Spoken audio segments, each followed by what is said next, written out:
The purpose of the fund, as indicated here, is to finance the provision of a medical scheme for public officers. To finance, it says to finance.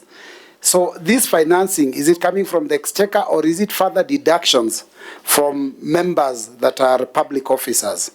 And if it is further deductions, is that over and above what people are paying to SHA, because SHA is also there?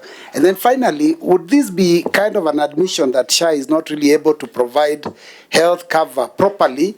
That is why, state officers and public officers require an alternative, so that the general public can know, even as they register with SHA, they can also look for private insurance to safeguard themselves. This regulation is not bringing any new legal framework.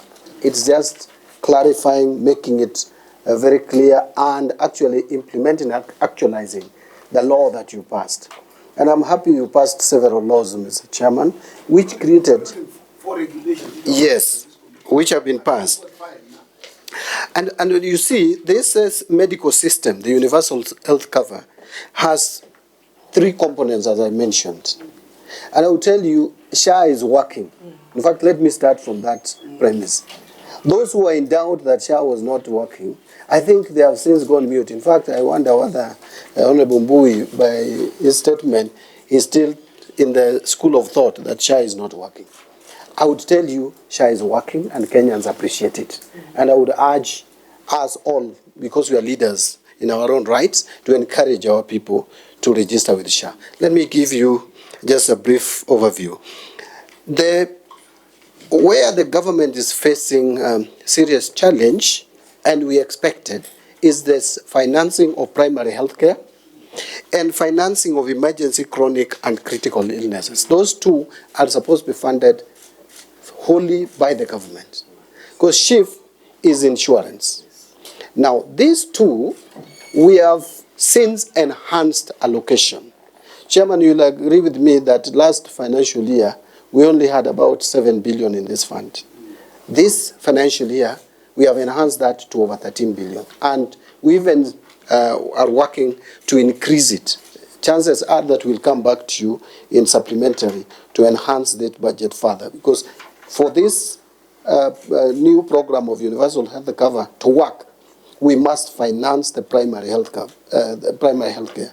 That is where majority of Kenyans are affected. Because many of us, when we realize we are sick, we have to rush to the health facility to get that primary health care. Second, on emergency, chronic, and critical, we have also enhanced the budget from, actually we had enhanced it from 5 billion to 10 billion, but Parliament reduced it to 8 billion. We will still insist that that amount is increased, because many Kenyans are now suffering from lifestyle diseases. It is no longer even the disease of the rich. Every village you go to, you'll find people affected with cancer.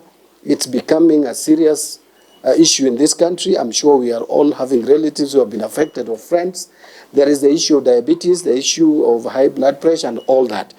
That falls under this, and that is the responsibility of the government, to make sure that we make healthcare affordable to majority of Kenyans who cannot.